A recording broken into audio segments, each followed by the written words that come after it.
2, 1.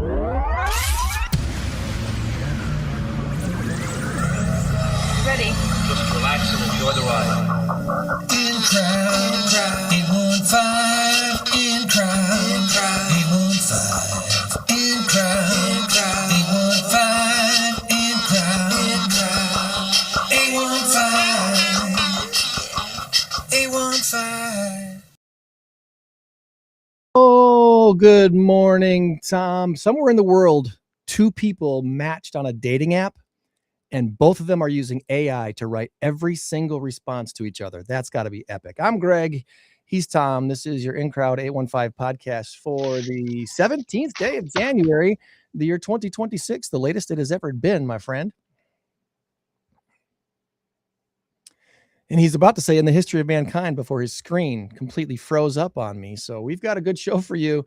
And the person may be still sleeping next to you. Maybe give him a little nudge, say, hey, it's time to wake up and take a listen to what's going on around Rockford with our In Crowd 815 podcast, where we focus on Rockford area not-for-profits and the businesses that support them. We've got some great organizations, two new organizations to introduce you to this week, which, by the way, will bring our total number of Rockford area not-for-profits on the podcast to 106. 106, Tom. We're over halfway to our goal. Wow, 106. Dude, that's pretty good. I do need to get an updated number from Nickney and the Winnebago County to see how many registered not-for-profits there are. At last check, there was 197. It's known that there's like over 400 not-for-profits in the 815 area, but actual registered like 501c3 or 501c4 not-for-profits at last check, which I honestly was about a year ago that I last checked, it was 197. So we had made it our goal a couple of years ago to have all 197 on the podcast at least once to tell their story about what they do and why they do it. And lo and behold, look at us. We're up to over 100 now. So very, very fun and exciting stuff. Tom's screen keeps locking up. This is not going to be a fun technology morning, apparently. Maybe the snow and ice from yesterday was a little too much for Tom's internet connection. I don't know. What's going on at your house, Tom? You got Oh, well, every week there it goes again. No. Try a new connection, Tom. Try a new might need to try a new connection. All right, so we'll see what's going on with Tom. Let's take care of this before we get too far. We got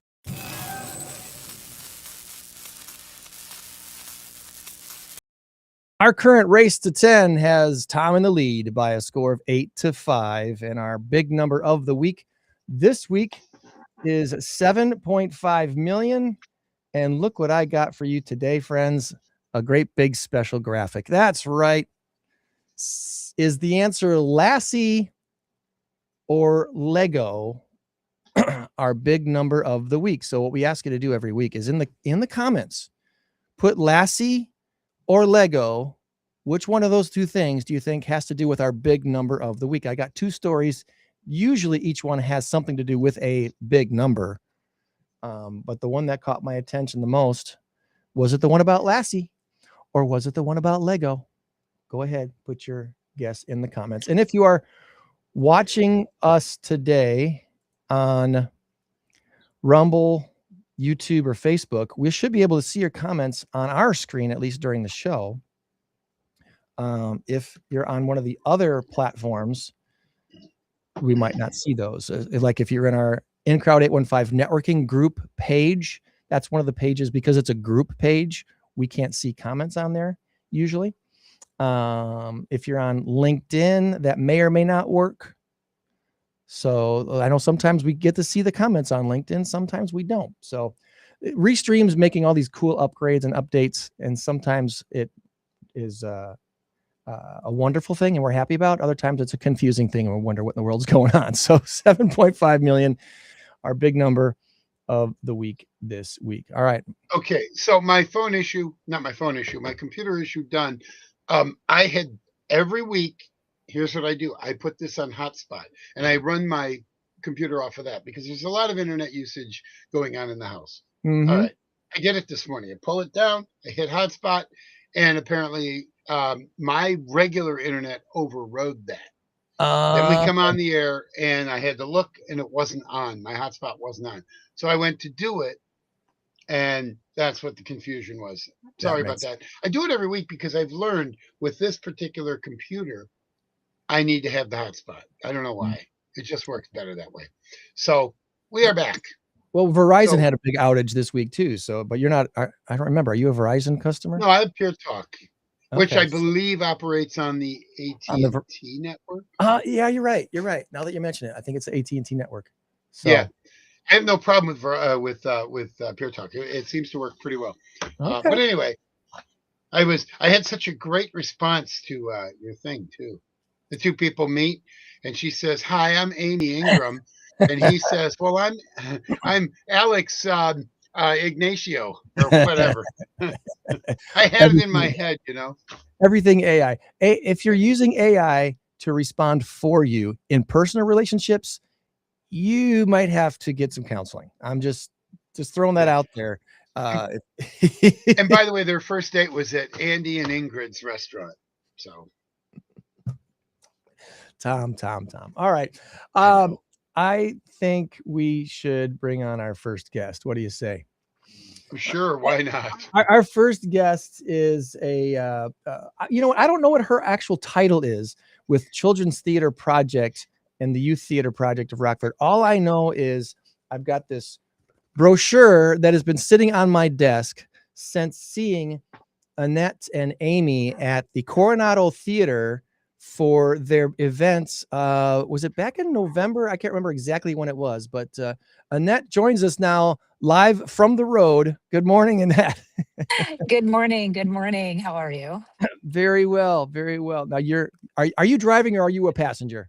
I am a passenger. I am not driving. Oh, good. All right. Now we can really bug Annette because we know that she's safely in a passenger seat and not driving her car to, you're on your way to a rehearsal? On my way to rehearsal, yes. Okay. And apparently you're in England. Yeah. You're on the wrong side of the car. Yeah. It's a mirror thing. That's all. Yeah. That's kind of funny, actually. Well, before we get into all things CTP, let's learn a little bit about Annette. Are you a lifelong Rockfordian? Where'd you grow up? I am not. Actually, I grew up in Chicago. So born and raised in Chicago, moved out after high school, slowly sort of moved west, was in Rockford for quite a few years, and now I'm in Durand. Okay. So where'd you go to high school? Lakeview High School on Ashland and Irving Park right in the heart of Chicago. Okay. So I went to Lakeview Elementary School. That's a kid in southeastern Wisconsin. Our mascot was the Dragons. We were the Lakeview Dragons, live by the sea, work away all through the day in pleasant company.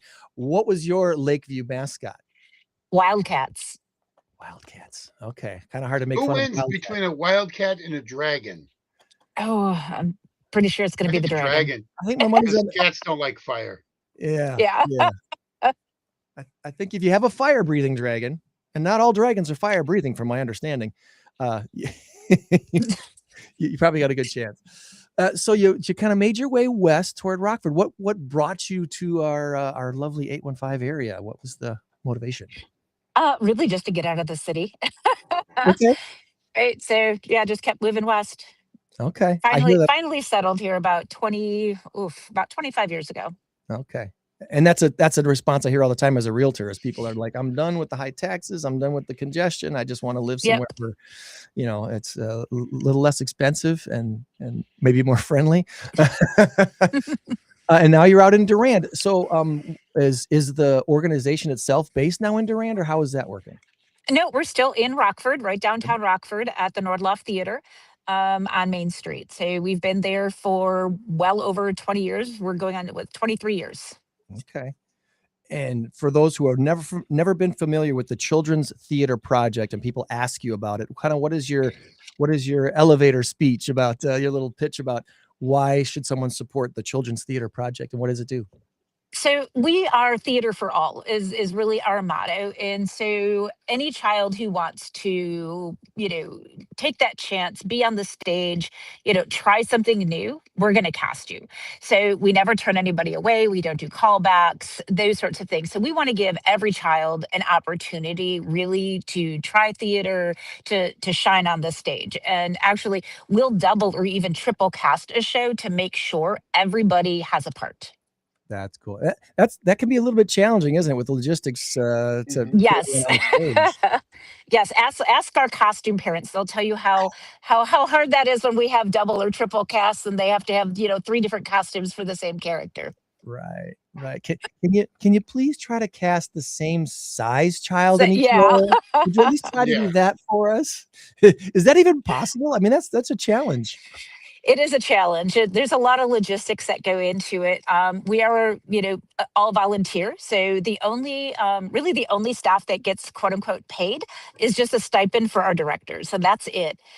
Everything else is run by volunteers. So we're always open for volunteers. If you have nothing to do on a Saturday, come on out. That's definitely one of our questions every week when we talk to new organizations that we haven't had on before. Is there a place for volunteers, and what kind of things can volunteers do for you? What are you looking for in a volunteer right now? Yeah, really anything that they're willing to do. So even going around town and putting up posters or photography. So if somebody really wants to do photography, come in, take pictures of rehearsals, shows, things like that, set building, costumes, props. There's literally like just so many different things that we need. Our parents are great at volunteering as well. So our, the parents of all of our kids, they want to get involved. We're always looking for, anybody who, especially college kids who maybe they need to get, that volunteer work, high schoolers. Absolutely. We're always looking for help. Okay. Okay. The shows you've done over the years, I mean, it's all so many awesome shows. Charlotte's Web, and you just did Wizard of Oz in the winter. Was it And we December? did, yeah, we did Wizard of Oz for the little kids, and then for our older kids, to the YTP, the Youth Theater Project. We did the play that goes wrong. There's a young version of that play. It is a high school version, Okay. and really it's not much different than the Broadway version. There's some language that's been taken out, but otherwise it is the same show. And have you found much to be much of a challenge for some of the shows that uh, are more seen as adult shows to make them kid friendly?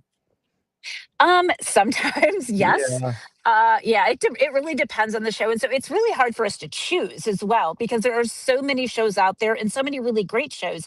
But is it appropriate, right, for high school aged, students? Right now, we're doing Almost Maine, which is actually very appropriate for high school, especially, in this day and age. It's a great show. We're doing that one. And then, of course, for our little kids right now, we are doing Matilda Jr., the musical. So we've got two shows coming up in April. So obviously, check out the website. Yeah, thank you. I see you're pulling We're up the gonna get website that up there. here. Almost Maine and Matilda. I can honestly say I don't think I've seen either one of those shows. Well, if you've got nothing to do in April, come out and Yeah. we'll get you a seat. Got to get out and see. Uh, can you give me a quick little synopsis about Almost Maine? I'm totally out in the dark on that one. Yeah, so Almost Maine is really 9 different vignettes, all taken place in a location called Almost Maine. It's really about human connection. It's about love. It's about love lost. It's about really just being human. So it's a great show. Like I said, 9 different vignettes of different sort of relationships in different areas of the town of Almost Maine, Okay. without giving too much away. So you've already done auditions for the show. You've already cast the show. Yes. And now you're having, it says, rehearsals Saturdays 9 to noon. So kids are getting ready for rehearsal right now and heading over to Nordloff. Is that right? Yes. Yep. Absolutely. Okay. Okay. So as far as we already talked about volunteers, is it there are opportunities to make donations to the organization to help cover costs of props and costumes and event spaces and stuff like that? Absolutely. We're always open to donations, so cash or otherwise. A lot of times we'll take in costume pieces or props or furniture, things like that. So a lot of times we'll put out on our Facebook, our needs if we don't currently have that in our scene shop. Also, building materials. We can always use building materials for our sets. Things like that. So yes, absolutely. Just send us an email, send us a message on Facebook. We'll definitely take anything you're willing to give. Yeah. With every new show, there's a need for a different prop. There's a need for something to be built, right? Pretty much every show. Every show, yeah. And our set crew is amazing. And actually, they have to build two completely different shows at the same time. I've done Starlight Theater now at Rock Valley College since 2018. And every year it still never ceases to amaze me what the crew builds for the sets and the props they come up with. And obviously the costume shop is just absolutely amazing. So the talent that we have in the 815, it's something special. It is. It's really cool. So, well, is there anything else about is it two separate organizations or one umbrella organization for CTP and YTP? It's all the same organization. It's really just breaking it up, especially our shows, by age group. Okay.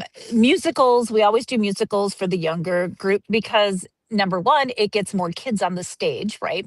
And especially for our littles. And when I say littles, we're talking kindergarten, first grade, second grade, right? They're not necessarily, maybe all that great at reading and memorizing lines, but they're really good at music and dance. And so getting them out on the stage. So we only do musicals for our younger kids. So the CTP part.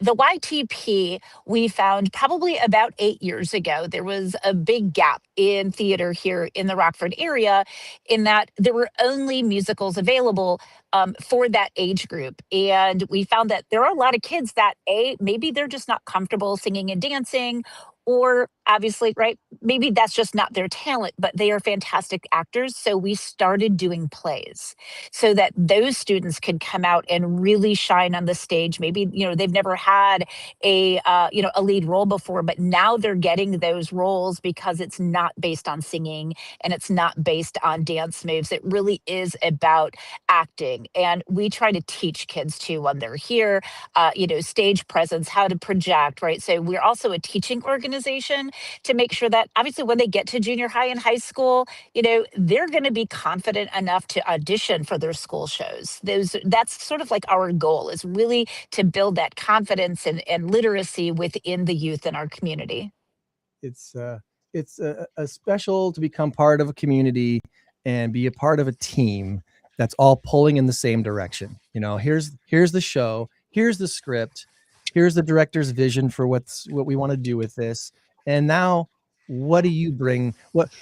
Here's the meal. Here's the food that goes into the meal. What spices are you bringing to this meal to make it really something special? Right. Yep. That's kind of how I like to look at theater, I guess you could say. So, so if someone wanted to sign up for CTP, there's a registration page just for the Children's Theater Projects, kindergarten through 6th grade. And then the YTP page for 7th grade through 12th grade. Do you call it aging out when someone graduates from high school? Is that kind of how it works? Yeah, you do age out once you're a senior and you're moving on to college. But honestly, we still have students that used to, perform with us. They come back and they help. They do choreography. They're doing music. As a matter of fact, we have a student who was very active when she was younger, is a music major. She is in her senior year of college, and she is our music director for Matilda. So we want to give opportunities back to those students who really grew up in our program to come back and really do what they love. That's awesome. That's awesome. ctpytp.org.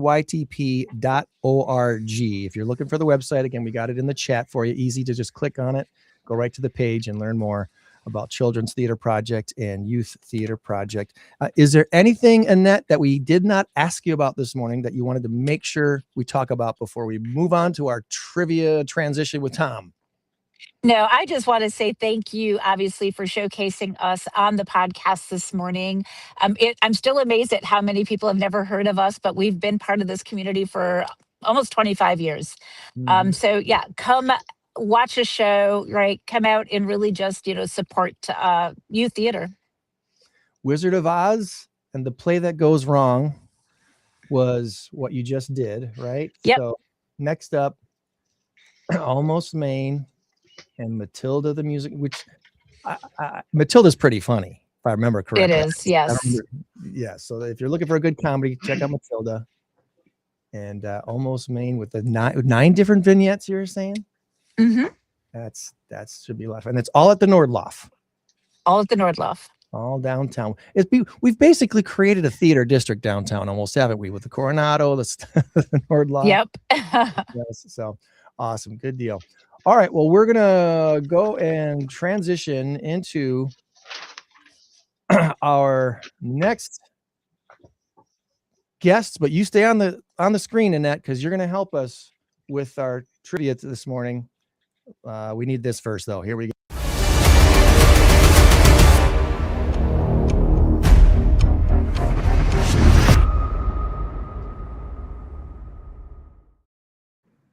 It's time for Tom's Trivia Challenge on the In Crowd 815 podcast. Good luck. All right, Tom, let's put you center square here and get Elliot and Nick on the screens. Good morning, gentlemen. Hi, guys. Morning.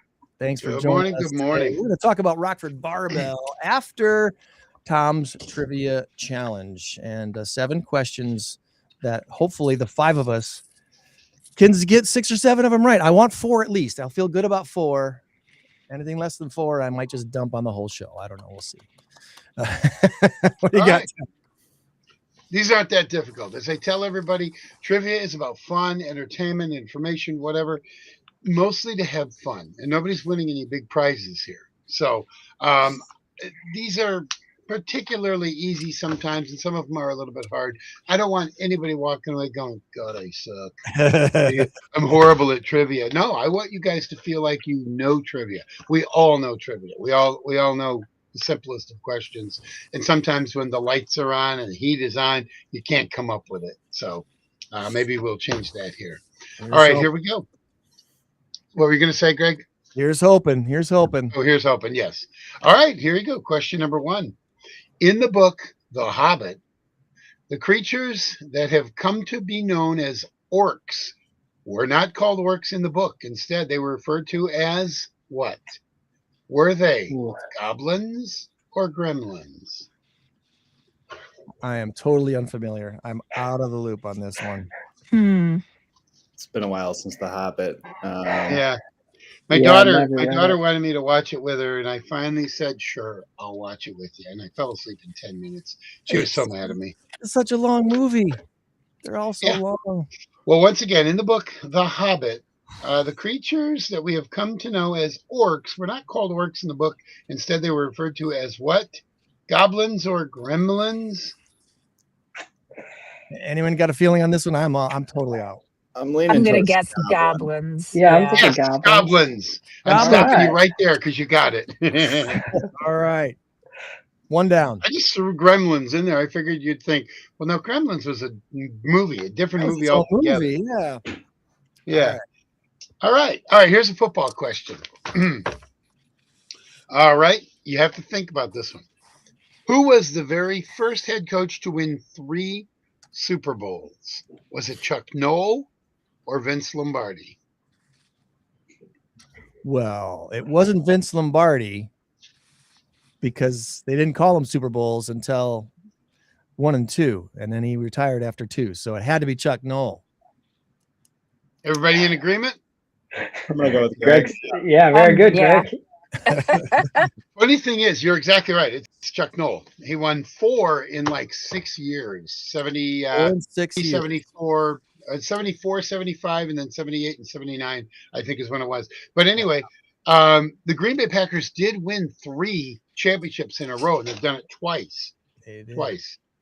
They did it in 66, 67, and 68. 67 and 68 were the Super Bowls. So very good. Very good. right. All right. Here's an easy one. Colors. Cerulean is a shade of which color? Is it blue or is it red? Oh, Nick's our artist here. I was art major. I think it's blue. Blue. I think you're right. Okay, I'm glad you were here because I would have said red. I would have said red. Nicely done, Greg. Your goal of getting 4 out of 7 is pretty close here because you got 4 left. All you got to do is get 1. One more. I think you're going to be okay. In regard to writing styles for academic papers, what does APA stand for? It is used by professionals in education, psychology, and science fields. Isn't that APA. American Psychological Association, isn't it? You guys are pretty good. Yes. Ooh, Yeah. Yes. way to go. American Psychological Association. Okay. We are just moving right along. Is that 4-0, Greg? You got you can quit now. I'm impressed. I mean, hello. That's good. That's good. All right. Well, that's what happens when you book smart people on the show. Right? Go team. And I got to say, when I'm reading these, I'm thinking, ooh, these are some tough ones, actually. A little bit. All right.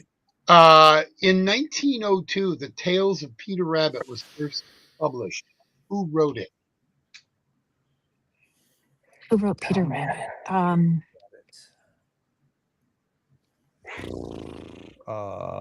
We noticed this one is not multiple choice. Yeah. Oh, no. The first 3 are usually multiple guess, but Was it Peter Rabbit. Was it a Stein or a Steen or something like that? no. No, I'm not onto something. Okay.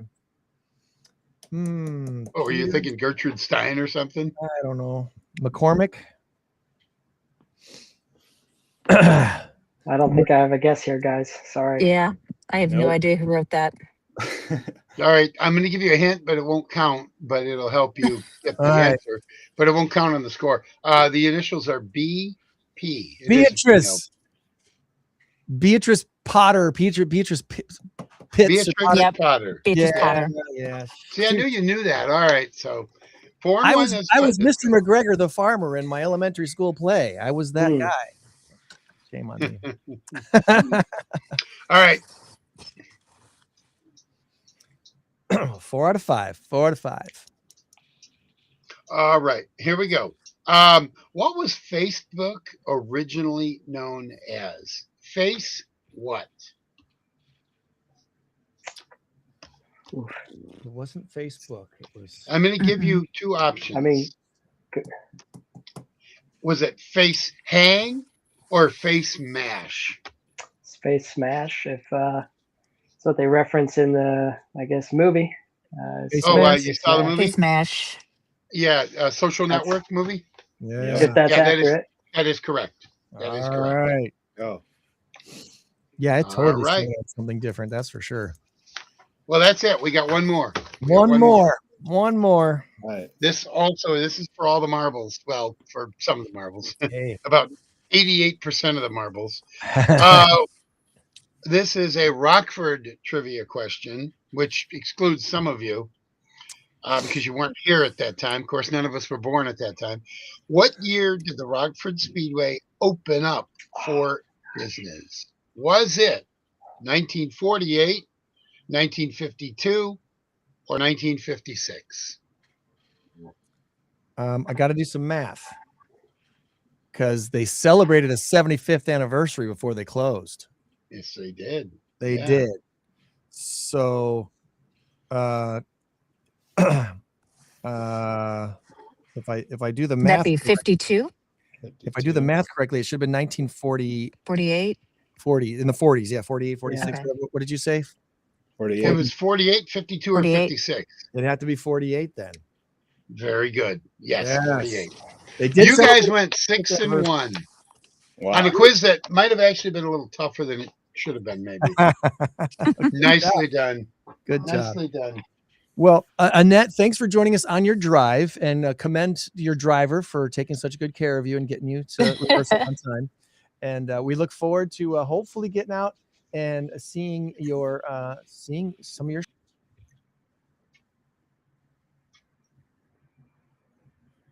Oh, I think he's frozen in time. Yep. It's funny because it's usually me when we very first started the show. I don't know if you guys were on it or whatever. I'm like, I've just started to answer the question, and all of a sudden it went oops with the yellow bar. So anyway, all right. Well, I don't know what to do here other than just to ramble on. I never got a chance, Annette. We never got a chance to ask you what your favorite football team was or is. Oh, of course, the Bears. Of course, the Bears. You know what? The other day, I do trivia 3 nights a week, Monday, Tuesday, and Wednesday. There we go. And for all my Bear fan friends, Now, now you're back. Let me finish the story real quick, Greg. go for it. For all my Bear fan, and Greg was there on Wednesday, so he can attest. Or were you there on time? You may not have been. I don't know. Anyway, I played Bear Down Chicago Bears as a show of, what's the word? I don't know. Camaraderie, as a show of decency. And I said, congratulations, Bear fans. I wish you luck on Sunday, but not too much luck. Can't go all in on it. Come on now. Anyway. Well, Matilda Jr. is coming up April 24th and 25th at the Nordloff, and Almost Maine April 10th and 11th. Check out ctpytp.org to get your tickets and enjoy some great shows downtown Rockford with some of our incredible, talented youth. Thanks for jumping on with us today, Annette. You have a great rest of your weekend. Yes, thank you so much. Appreciate Thank it. you. Great Bye-bye. job today. Bye-bye.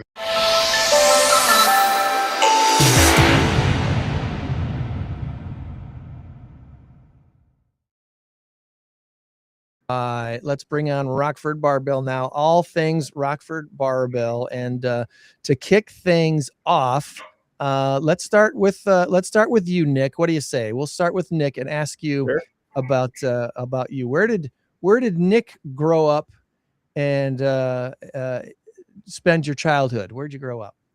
Born and raised right here in Rockford.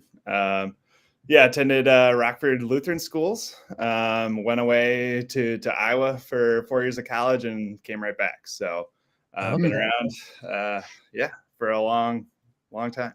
So you were a Lutheran Crusader, and then what college? I went to University of Iowa.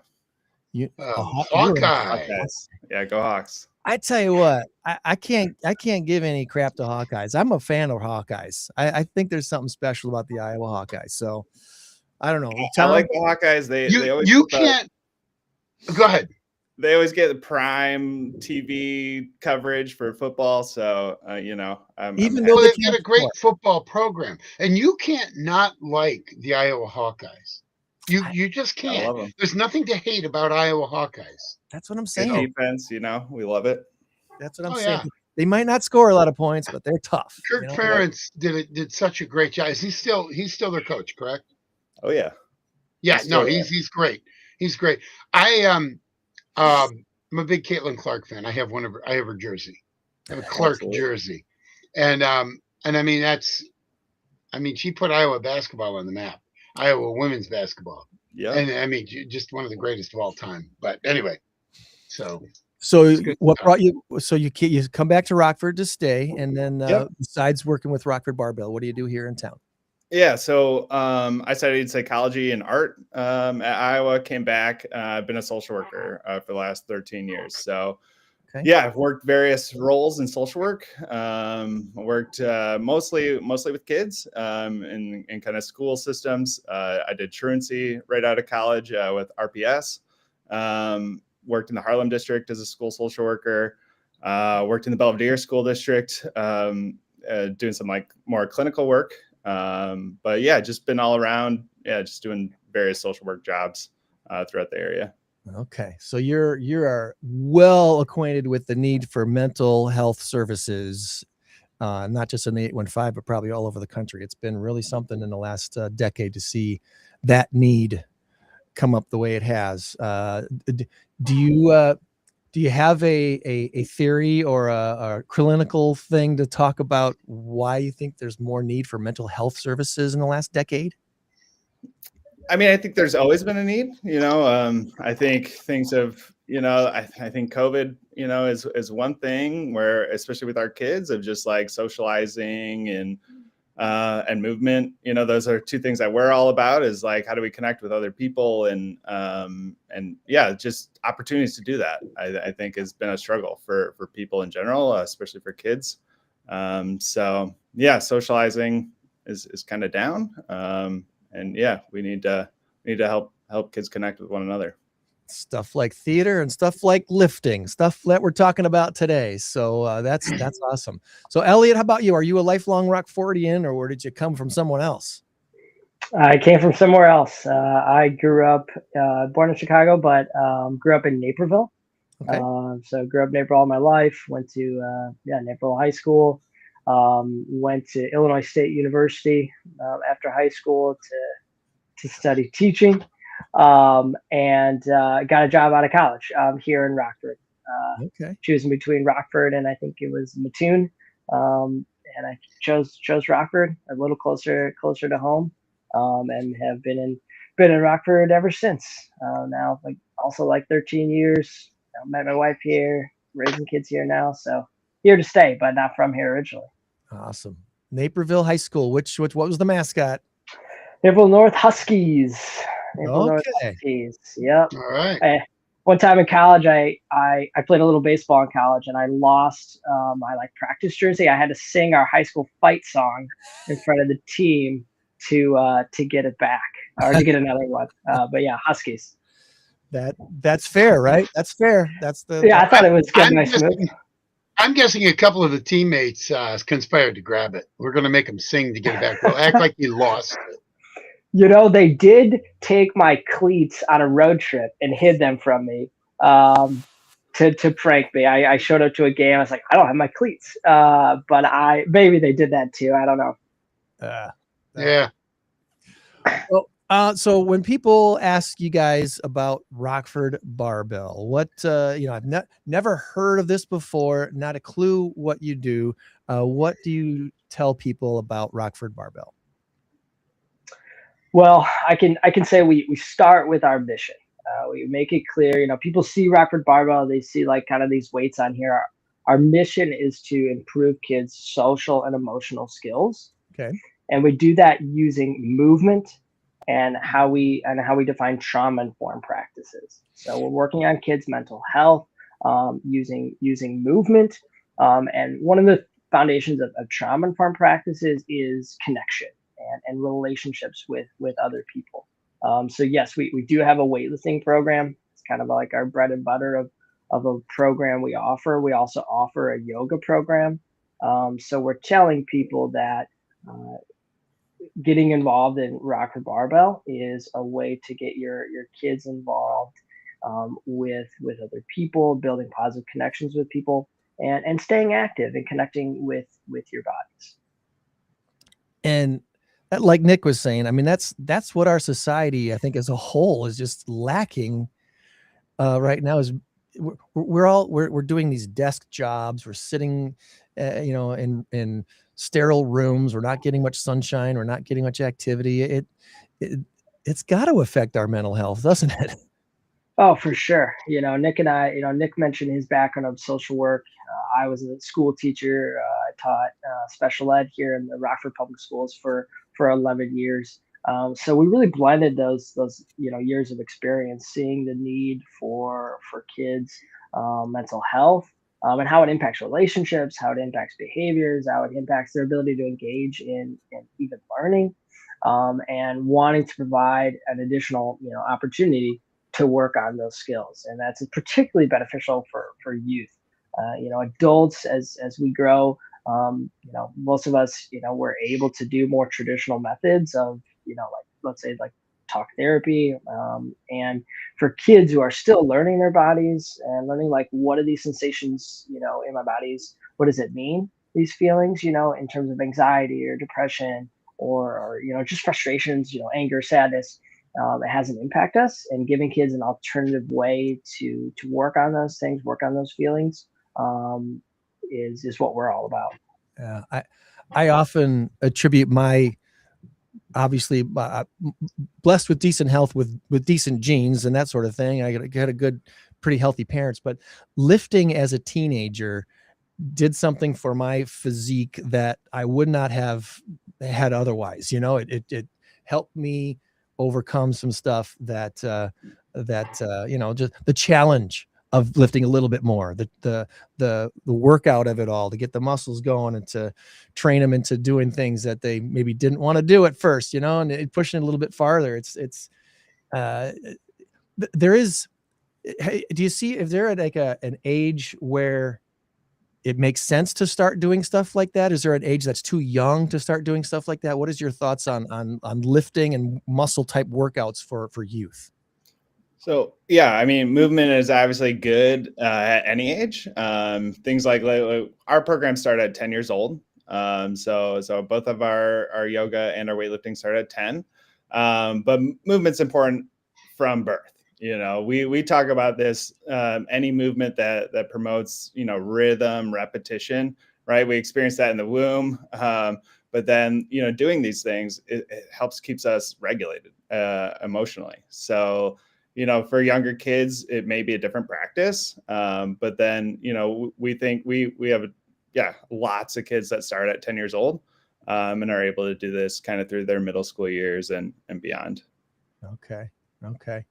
So if somebody wants to get involved with your programs, is it a pretty expensive thing to do? Is it something that parents need to sign up the kids? How does it work to actually sign up and become involved with Rockford Barbell? Yeah, it's very accessible. I'll start off. These are free programs.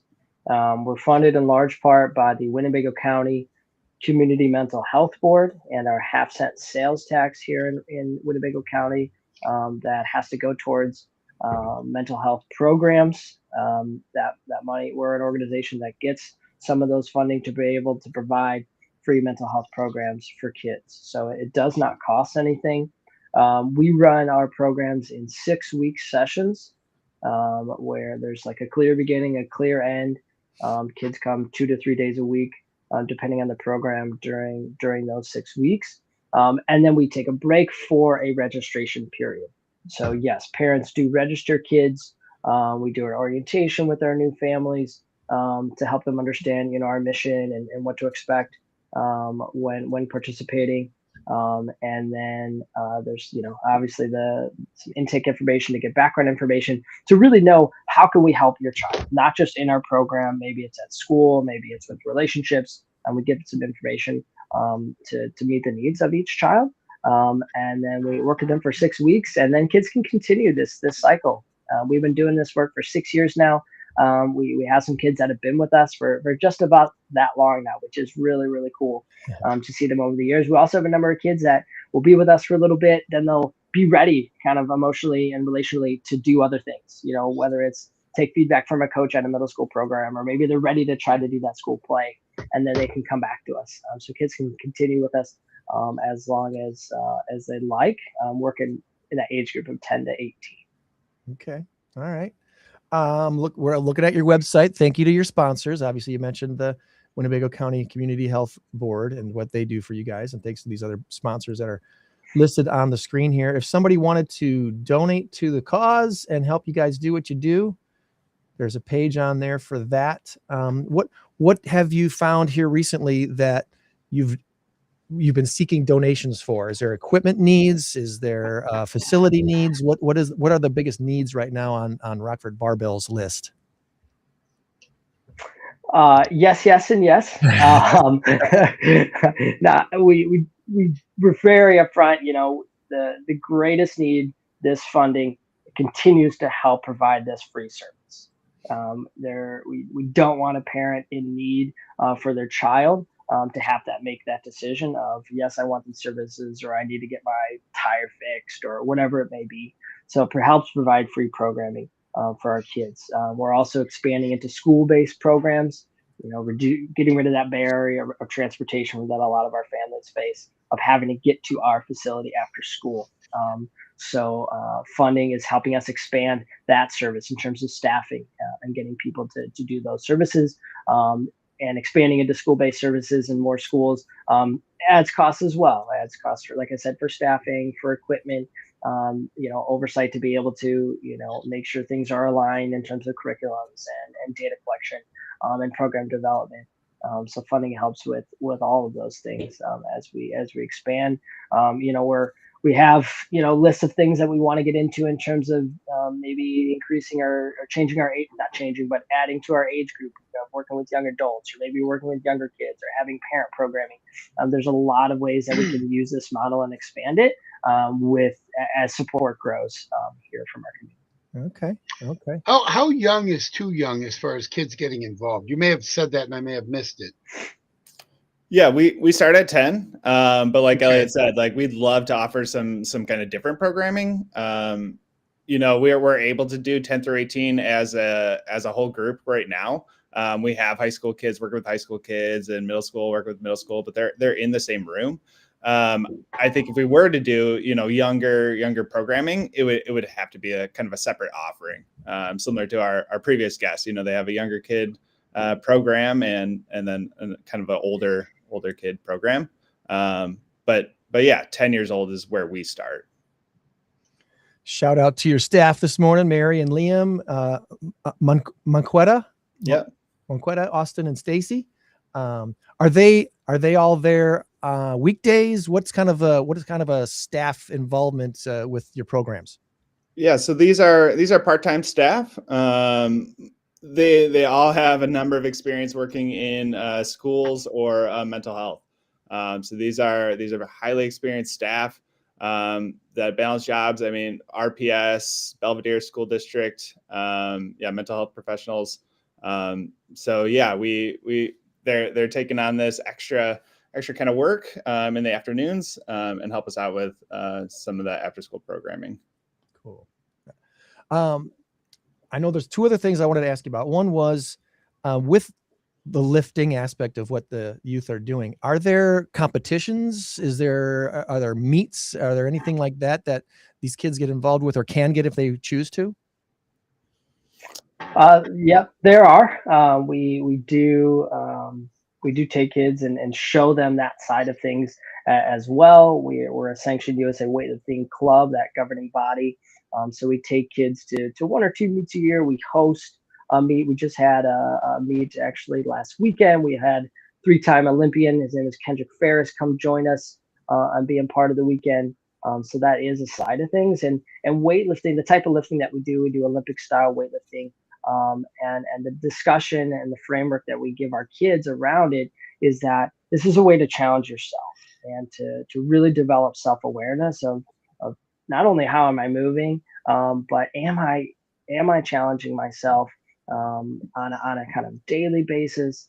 How well can I really be mindful of, am I fully present in this moment? But yes, kids have that opportunity as well. Cool. And then the other question I know I wanted to ask you guys about is you have, I think it's right next door. Isn't there a boxing group next to you guys? Is there some collaboration with the what's it called? I'm sorry. Yeah, Rockford Boxing. They're right around the corner. They also run kids programs, but we're not like involved, directly with each other. Okay. But lots of kids, lots of opportunities, in our neighborhood right there. And I would say not yet. We've been there for just about a year. We're familiar with Patriots Gateway and some of their staff. That's something where we would love the community, as support financially increases, finding ways to do things like that, that fits both of us. And it just increases the impact of what we're doing for kids in the community. We want them to have different options. One of our programs might be not a great fit for someone, and being able to say, hey, this is another program that is going to help develop your child as well, and vice versa. Absolutely. Okay. I drove up and down Kishwaukee Street a lot because I lived in New Milford for so long before moving back into town here. And so I'd see these kids running around the buildings, and I'm like, are they with the boxing guys or the barbell? I don't know what are they running around. I think they're with the boxing. They're all of our kids, right? They're our Rockford kids. Yeah, they maybe running come around and the go. buildings, doing their laps, and I'm Yeah. like, "This is awesome. This is great." So, I was kinda curious if that was you guys or the boxing. I assumed it was the boxing kids that were running around the buildings. It is, yeah, it is. But maybe one day we'll get our kids out there too. Yeah, okay. All right. Well, I unless Tom has something else on his brain, is there anything we did not ask you about today that you wanted to make sure we talked about before we let you go about your weekend? I will say, so in addition to our services, our regular after school programming, I'm a licensed clinical social worker. So we are able to provide some additional services in the form of, your more traditional counseling. So, kids that are involved in our programs can receive counseling through myself. I do some family counseling, some school-based counseling, individual counseling with kids in our programs. So yeah, that's just like another option, something else that we offer in addition to our movement-based classes. Okay. All right. And if I could add, for people, in addition to financial support, one of the greatest things, I mean, that's great. And one of the greatest things in addition to that people can do is help spread the word about what we do. Not just for someone else to give us money, but there always is a nephew, my friend's kid, someone in need or could benefit from what we're doing. So help us spread the word, spread our content, subscribe to our website. All those things just help increase, our ability to serve kids here in the community. And the overall cost for a kid to sign up for your program basically is Nothing. So, yeah, if you're needing to get your kids involved in something, here's an option. And we looked at two great options today: theater and Rockford Barbell. This is great. So hopefully our youth are not just sitting at home all day playing on their screens, doing something with their bodies and their minds, and getting out there and socializing a little bit. It's going to positively affect the overall health of our whole community. So appreciate what you guys are doing very, very much admire what you're doing. So thank you for jumping on with us today. We wish you guys all the best, and we'll keep up with you and promote your events on our socials too, to make sure that the word is getting out there about you. All right. Awesome. Thanks, guys. Thanks, Greg. Thanks, Tom. Elliot, Great job on trivia today. You got it. Bye-bye.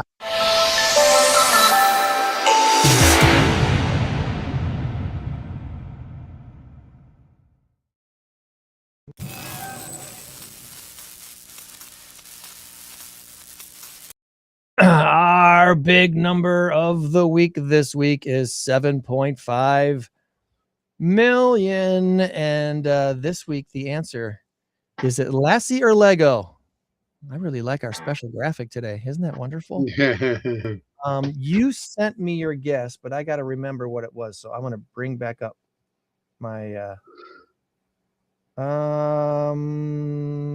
okay, there you go. So I need to update the score and talk about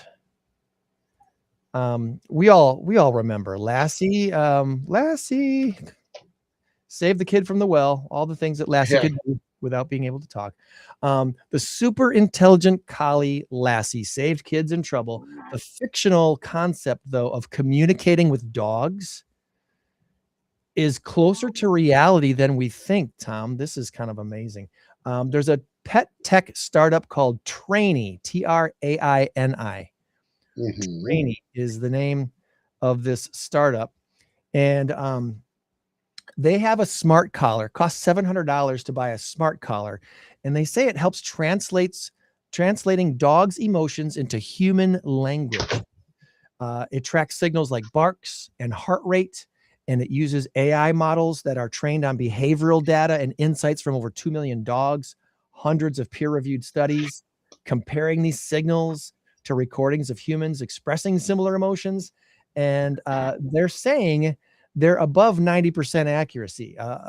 This companion app that translates these signals, from signals that say like, I'm anxious or I want to play, they think they're up to about 94% accuracy on this. And they actually recently did a funding round in December to try to raise more funds to continue their pet tech startup Tracey, and they raised $7.5 million. Tom is way now. I'm going to need a come back. There's a nonprofit group called Earth Species Project. They made a large audio language model for bioacoustics. They are making headway on dictionaries for animal sounds. That kind of blows the mind. China has a big search engine called Baidu, Baidu. They have a patent for a system that could potentially translate animal vocalizations to human language. And the Collar Doolittle Prize offers a $10 million investment or $500,000 in cash to researchers who create technology that passes the Turing test for animals. So all of that to say, maybe we'll be able to know why my dog cries so much soon. Okay, but the worst point of that is I don't really want to know that my dog doesn't really like me. Right. What was that, honey? Ralph? Oh, I'm a jerk? What? Feed me, idiot? What? Oh gosh, right. Well, who knows? We'll see. I don't think we're going to turn into Dr. Doolittles or anything like that anytime soon. But if we could at least get a little idea of what's maybe ailing our pets, that might be. If I could talk to the animals, right? Their languages. Yeah. Have you heard about the Lego Smart Brick? I have not. I've heard of Legos. Stepped on a few.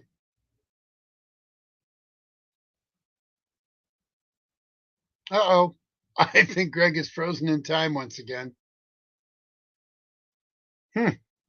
You know, you gotta love the internet, right? I mean, we communicate with one another every week. We do the same thing over and over again, but it's never without its difficulties. Greg is frozen now. I had issues earlier. Anyway, why is it that we pay, I don't know, what do we pay, $60 for internet and it doesn't work? It drives me nuts. There's a theory out there that says, oh, he may be coming back. Come on back. There we go. I was just rambling on about the internet and how the theory is that the internet for the first 2 weeks is good. Second 2 weeks, they're limiting. It's something worth thinking about. If we go back and you're not going to do this, but I'm just saying, go back to different shows and find out when we had the most trouble with it. Is it after the 15th of the month? Right. That's an interesting. And what I did hear, now this is absolute fact. It came from somebody who worked for either AT&T or whatever. One of the internet, dealing with internet. He said, if you do not use a certain amount in that first 15 days, then they will limit you to that amount for the remainder. That's why it be very, and so that they can use it for higher priorities. Okay. You pay a certain amount. Yeah. For your phone, for your internet, for your TV. All told, I pay well over $200 a month because my TV is $115. My internet is, I want to say it's like $55. My phone is $58. So right there, we're upwards of $210, $212, something like that. Yeah. We should never have an issue. And I hate to be that guy that always goes back to, we can put a man on the moon, but I remember on that day in 1969, it was July 21st or something like that, 1969. I am literally watching the president on the phone, President Nixon, talking with John Glenn on the phone. And I'm looking at my dad going, is he really on the moon? My dad said, well, we think he is, but one day we'll find out it's a studio in Los Angeles, California. Dad but knew. I mean, Dad yeah, he knew. No, but I'm just saying, and there was a delay. I noticed there was a 5 to 7 second delay. Okay, fine. He's on the moon. That's 250,000 miles away. But I thought, and this is why everybody uses that analogy. You can put a man on the moon, but you can't have a conversation with your neighbor on a cell phone without it being interrupted. So that's my little spiel about the internet and all of that. It's just a crock, Well, it's debuting in March. It's the Lego Smart Play system and includes a smart brick. And in the smart brick is a tiny little computer chip known as the smart brick. It's debuting in March. And apparently when it gets close to other Legos, for example, if this little guy here is holding a lightsaber and the smart brick gets close to it, it'll start making lightsaber noises. Oh, wow. Stuff like that. It reacts to every move. Cool tech that reacts to twists and taps. Smart tags, smart minifigures. This is coming in March, and a whole system of what they're doing. Obviously, Star Wars stuff is going to be the easy one to imagine, but they're doing it with other stuff too. So that's the one I'm going to step on. Oh, I'm sorry, kids. And then we don't have any more. We don't have any more lightsabers, but I got a cool Band-Aid on the bottom of my foot. The Smart Play Throne Room Dual and A-Wing, $159.99. I think that's for the whole set, but it includes the smart brick that makes the sound. So anyway, that's the latest from Lego, and just when you think it can't get any better. I know last night I was watching one of those Lego Wars, the TV show where they make these incredible Lego structures and compete against each other. Have you seen the TV show, the Lego TV show? I know it's on. I don't watch it. I'm not a fan. I haven't watched very much, but for some reason it came on last night, and after another show I was watching, I was like, I'll watch this for a little bit. That's kind of interesting.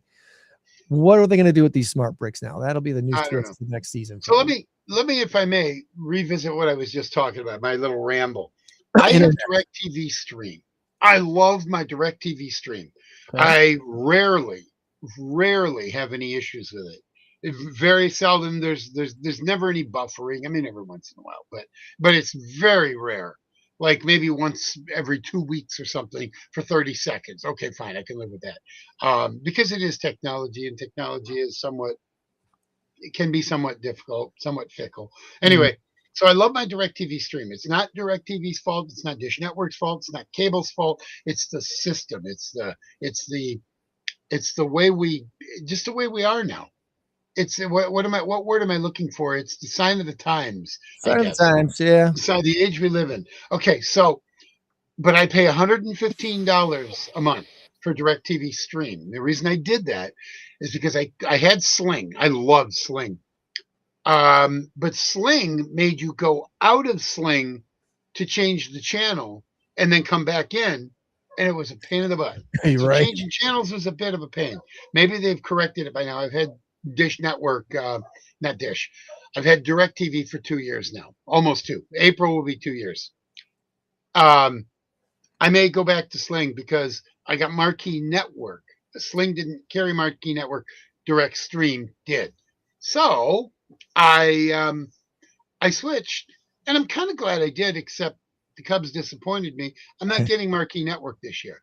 No. Because quite frankly, the only thing I watch on Marquee anyway is Cub games, and I watched probably 30 of them last year. 30 out of 162. It's not very good. So I don't need to spend the extra money. I may keep Direct Stream, but I'll definitely get rid of Marquee, and I'll probably scale down my package. I used to go somewhere for haircuts that always had the Marquee channel on, no matter what was on, and it was probably Sport Clips. Yeah, I don't go there anymore, but I don't know. Their program. Neither do I. Hey. You still have some hair up there. I don't. I grew it out at COVID. When COVID hit, I decided to let my hair grow back after shaving it for about 16 years. And yeah, right. I remember that. Yeah, I remember that. I'm all right with that. Yeah. Well, again, thanks to our guests today, Miss Annette from the Children's Theater Project, Youth Theater Project, and Elliot and Nick from Rockford Barbell. Next week, we're going to talk with Gabrielle Foreman. She's the founder of Secondary Success and Beyond. She's got some great stuff going. She's had some great success with Secondary Success and Beyond and some big announcements over the last few months. So we'll talk to her about that. And we're also scheduled to, we had to reschedule Nancy Clark from the Rockford She-Vet chapter. She was supposed to be on with us on the day before, or the right at the end of the year last year, and had an emergency come up and wasn't able to join us. So Gabrielle and Nancy next week on the show. All right. So I know we can't leave without talking a little bit about the one, the only, the best team ever that didn't win. That Green Bay Packers. Our Green Bay Packers, which they were favored to win the game against the Bears on paper. and for 3/4, they won. But once again, those cardiac kids, the Chicago Bears, did in the fourth quarter what they've been doing all season long, and they. Okay, but let me tell you why, and I'll preface this by saying, with all due respect to my Bear fan friends, I even what I was telling the panel, the group that we had when you were off on Frozen Land, I played Bear Down Chicago Bear. You know that because you were there on Wednesday night. I smiled as a show of support. Good for you. Just to say, you know what, guys, good luck.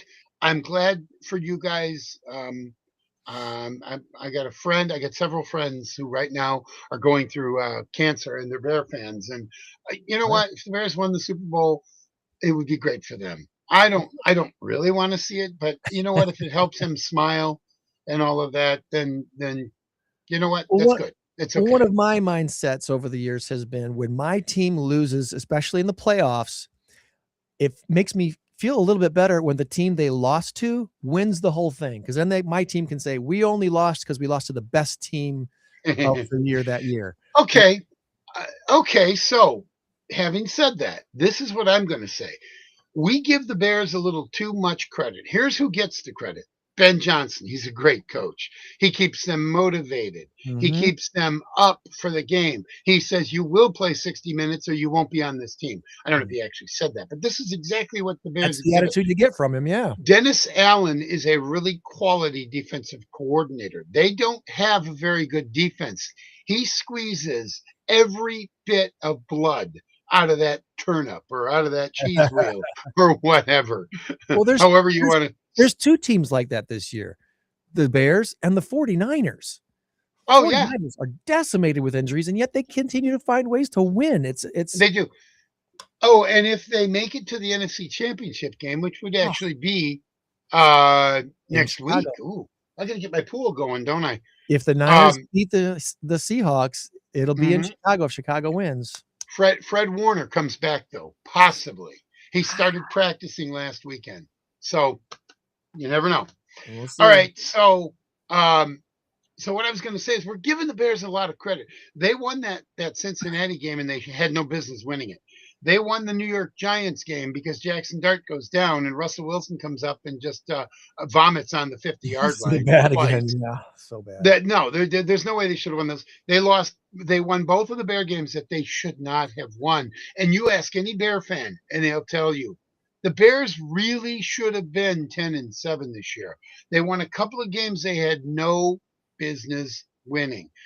Having said that, I'm not taking anything away from them. They do everything right. They're well coached. They're very disciplined. They are a good football team. And next year, I would expect them to be in the position they're in right now. They're way early. They're peaking way early. Ben Johnson's done a phenomenal job with a team that is at best good. They're not a great team. They're a good team. You go down 21-3, you should be tucking your tail between your legs and walking in the other direction. You should be. But Ben Johnson wouldn't let that happen. Caleb Williams wouldn't let that happen because Caleb Williams is an absolute bona fide superstar. But I'll tell you what Caleb Williams' issue is. He overthrows everybody. We're thinking about sending him over to Iran so he can overthrow them. He's not accurate, but then he's dead on when he needs to be. It's crazy. So he's such an enigma. That's the problem with Caleb Williams, and he's only going to get better. You hear that, Packer fans? He's only going to get better.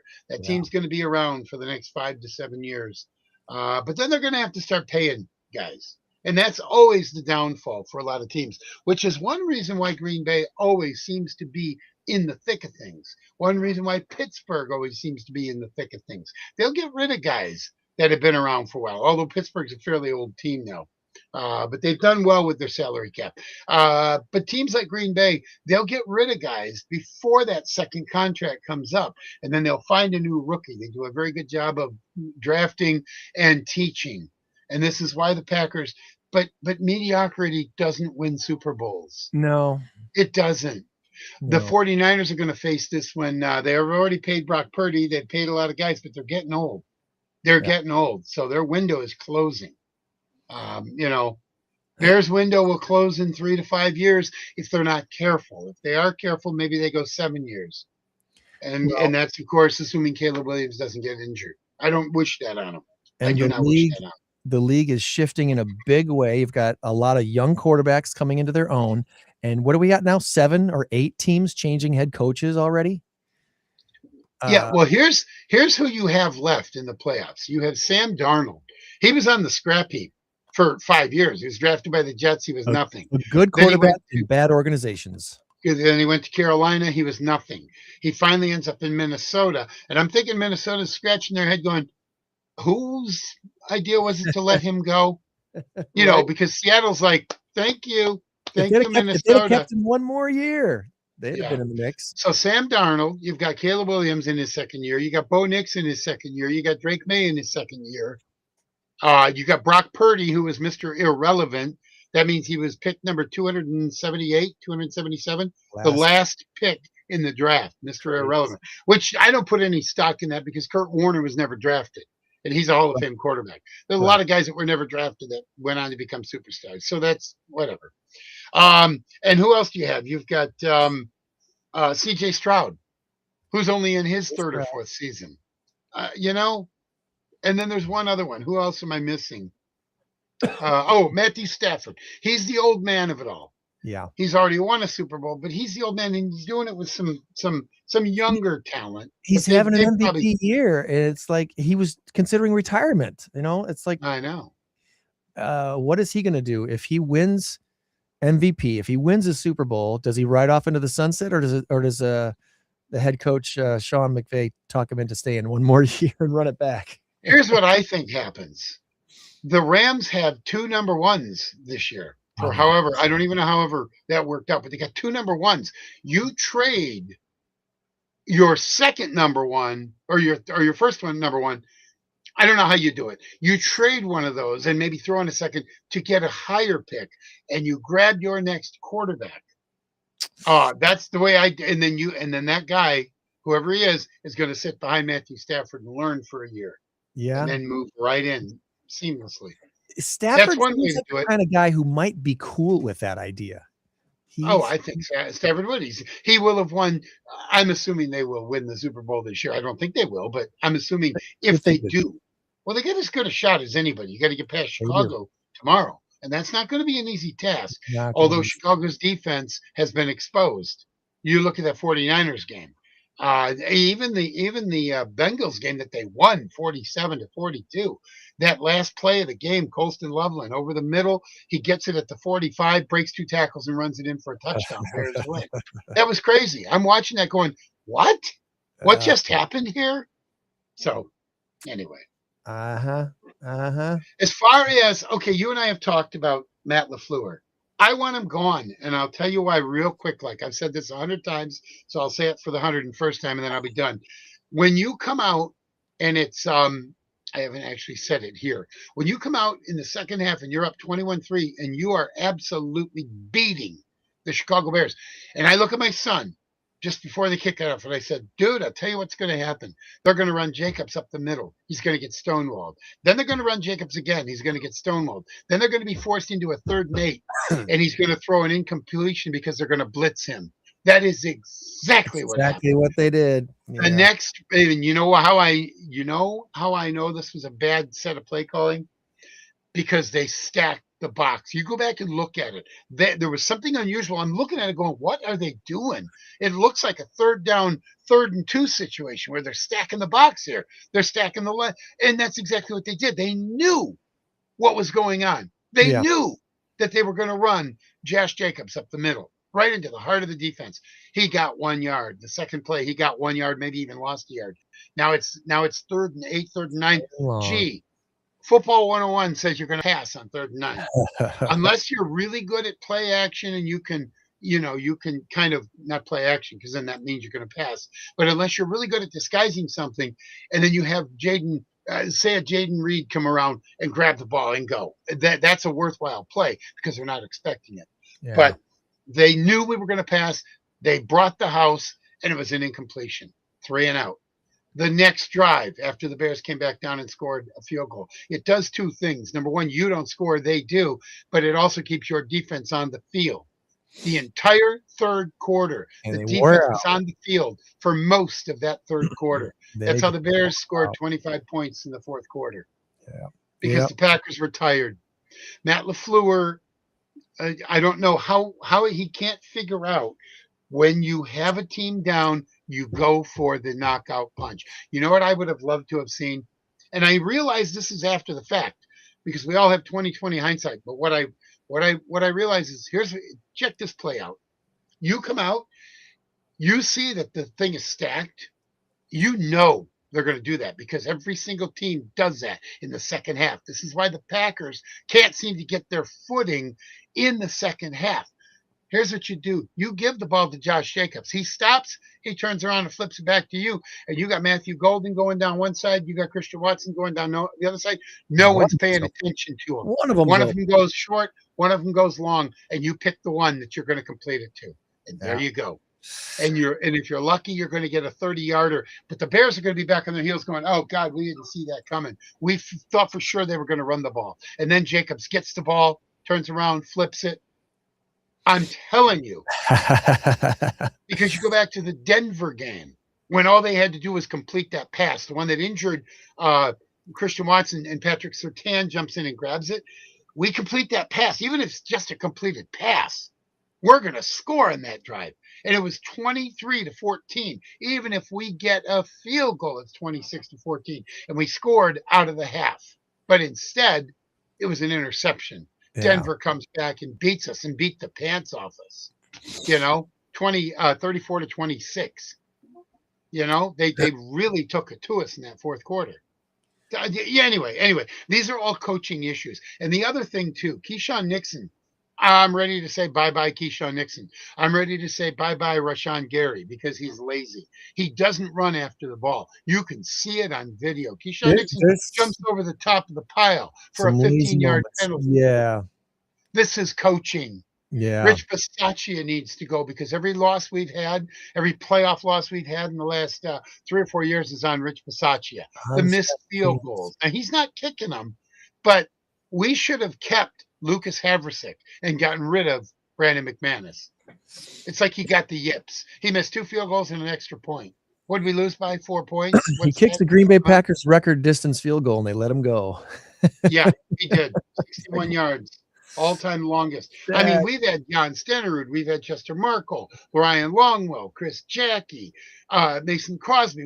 Those are 5 guys that I think Stenerud's in the Hall of Fame, but some of the others, he is. One of only a handful of kickers that is in the Hall of Fame. I'm pretty sure he is. I know he is. But anyway, we've had some really good kickers in Green Bay. Mason Crosby, I think should make the Hall of Fame. I think he should. Probably. But if we'd have kept Lucas Havrisik, we might be talking about the Packers today in Los Angeles or in Seattle. It'd be in Seattle.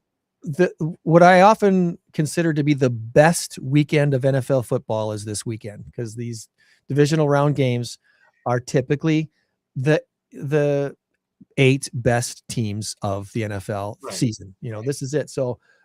First game is Bills Broncos today. They're in Denver. The Broncos kind of a surprising number 1 seed in the AFC, but they also had the weakest schedule in the AFC, pretty much. So I think Bills beat Broncos today, even though the Bills I agree. This hopefully is the Bills' year, I guess, is what I'm saying. And then tonight, 49ers at the Seahawks. This is kind of like this is Bears Packers, obviously not with as long of a rivalry, but it's in conference rivalry, right? So they've seen each other twice already this year. Seahawks have been dominant on defense. I don't think the Niners score enough points to beat the Seahawks, but it's going to be a close game. Yeah. I still think the Seahawks pull it off though. Yeah. So tomorrow afternoon, Texans at the Patriots. Again, similar to the Broncos, the Patriots had a weak schedule this year, got a good record out of it, get to host this game. And the Texans also have like the best defense in the NFL. So can the Patriots score enough to win? I don't think so. I think the Texans pull it off.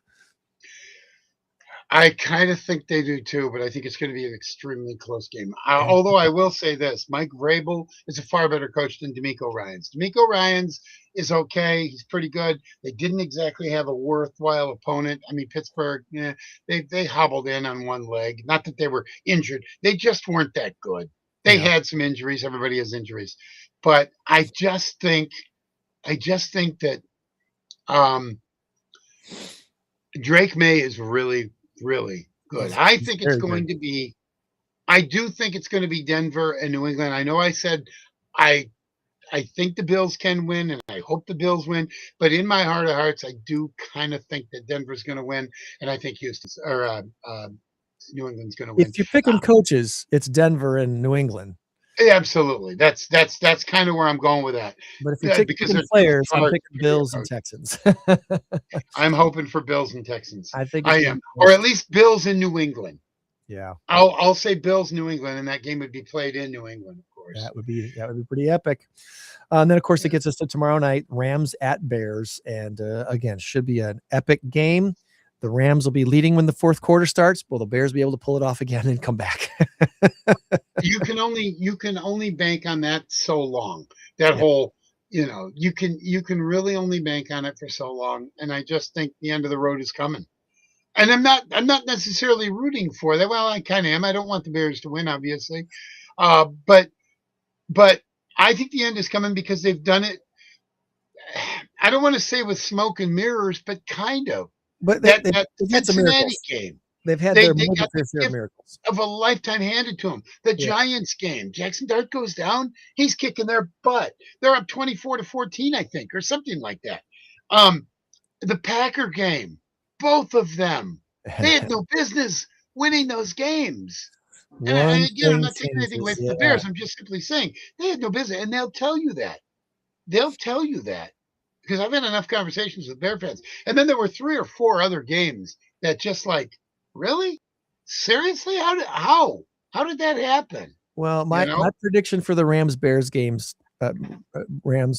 tomorrow is this. Somewhere around the 5-minute mark in the fourth quarter, Stafford hits Devontae Adams for a touchdown, and that's the dagger. They put him away. Then I'm going to send like Cobb. Yeah, and then I'm going to send Matt LaFleur a text and say, "Hey, Matt, did you see that?" Actually, I don't have his number. Do you have his number? Can you send it to me? He's got to be on social media, right? We'll just hit it there. Yeah, we'll just post it. So it's going to be interesting. It's going to be very, very interesting. Great weekend of football. One more thing to announce this week, and that would be this. We are 61 days, 8 hours, and 37 minutes away from the next masked karaoke trivia contest. It's coming up March 19th. And 2 months away from the 19th of January here. So we're today's the 17th. I said that's right. So we're excited to bring back the Masked Karaoke Trivia Contest for a 4th time. And this time, a special thank you to our grand prize sponsor, Medicare 411, who has upped the ante to $7,000. The winning team's not-for-profit will be getting a $7,000 check from Medicare 411. And we're back at Tabala Event Center again this time. We're looking forward to being back there with a new crew of celebrity judges. Let's at least announce one of our celebrity judges today. Okay. And that would be the lead singer of the Grammy Award-winning band, That Girl. Renee Serrano is going to be our chief judge this time for the Masked Karaoke Trivia Contest karaoke judging portion of the contest. Renee is so excited to be a part of this event. And in addition to that, she recently beat cancer. And we're celebrating her awesome. And coming through all the chemo and stuff that she did to defeat cancer. So Renee's been a friend for many, many years, and I'm looking forward to having her as our chief judge for March 19th, Masked Karaoke Trivia Contest. Starting on Tuesday, you can register your team. We'll have room for 12 teams and only 12 teams. So once 12 teams have signed up and paid the entry fee, it's full. There's no more room. So entry fee is $400. You basically need 3 things to get into the Mass Karaoke Trivia Contest. One is the $400 entry fee. Mm-hmm. The second is the not-for-profit that you're playing for. You have to choose one, and it has to be a legit local not-for-profit, and then a business sponsor, someone that's either covering the cost of your entry fee or just partnering with you on the team, whatever it is. A business sponsor, a not-for-profit, and the entry fee. That's what you need. You get to have up to 8 people on your team. And we're not forcing anybody on the team to sing, but at least one of you on the team will need to sing a karaoke during the contest. So for the first 3 times we've done this contest, we've kind of encouraged people, find the 7 best trivia people you can find, and at least one person who loves singing and can sing at least one song good. There you go.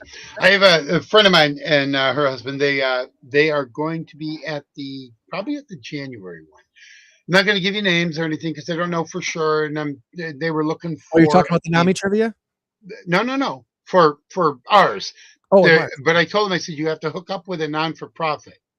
So, yes, I'm not sure exactly how it'll all work, but they've got a non-for-profit in mind that they can work together with. Okay. Okay. Well, looking forward to our next event again, March 19th at Tabala, 7 p.m. Doors open at 6, and it's going to be another fun time of community awareness. Wait a minute. Let me back that up. I think it is for the NAMI trivia. Now that I think about it, I'm sorry. Okay. Because NAMI's doing trivia events the last Thursday of the month. That's right. I'm getting the 2 confused. I'm crossing my She probably just had a heart attack. No, it's not that. Anyway. By the way, I'm already aware of one team that will be playing for NAMI at our event. Oh, good. Just so you're aware, there will be a team that is awesome representing NAMI at the event. So I'm already aware of that. And good. I'm glad you did bring up the NAMI trivia stuff because In Crowd 815 has a team playing in the February. Yeah. The February event. So as of today, 3 of our 6 members are spoken for. We still need 3 more players to join us February 26th at Park Lanes to play what's it called? Chase Away the Winter Blues. No. That's January. Chase Away the Winter Blues. February, we haven't really. I mean, I have to run this through Danielle, of course, but I'm pretty sure what I'm going to do, what I'm thinking about is celebrating all of the important days in February. Groundhog Day, Valentine's Day, not Martin Luther King, Black History Month, the Super Bowl. Okay. And there's a few others in February. Okay. Mardi Gras. It's going to be a fun time, Park Lanes. Yeah, it will be. So all of my final questions will have to do with one of those days. I'll go in succession. So the first question will have something to do with Groundhog Day. Second question will probably have something to do with what's second in February? Valentine's Day? Oh, no. Super Bowl or Daytona 500. I could do one of each. I could do both. I'll definitely do Super Bowl. But if I need an extra one, I'll throw in Daytona 500. All right. So. I think that's it. Again, the CTP, YTP shows that are coming up in April this year, Matilda Jr. and Almost Maine. They look really good. They'll be at the Nordloff. Almost Maine, April 6th, 7th, 8th, and 9th. Or I'm sorry, April 10th and 11th. There we go. They're doing tech at that time. Shows are April 10th and 11th at the Nordloff for Almost Maine. And then Matilda, the musical, April 24th and 25th. Check out that. Yep.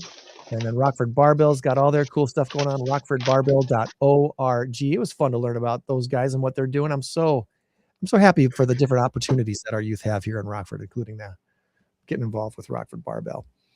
The next week, Gabrielle Foreman, founder of Secondary Success and Beyond, and Nancy Clark, the president of the Rockford She Vet chapter.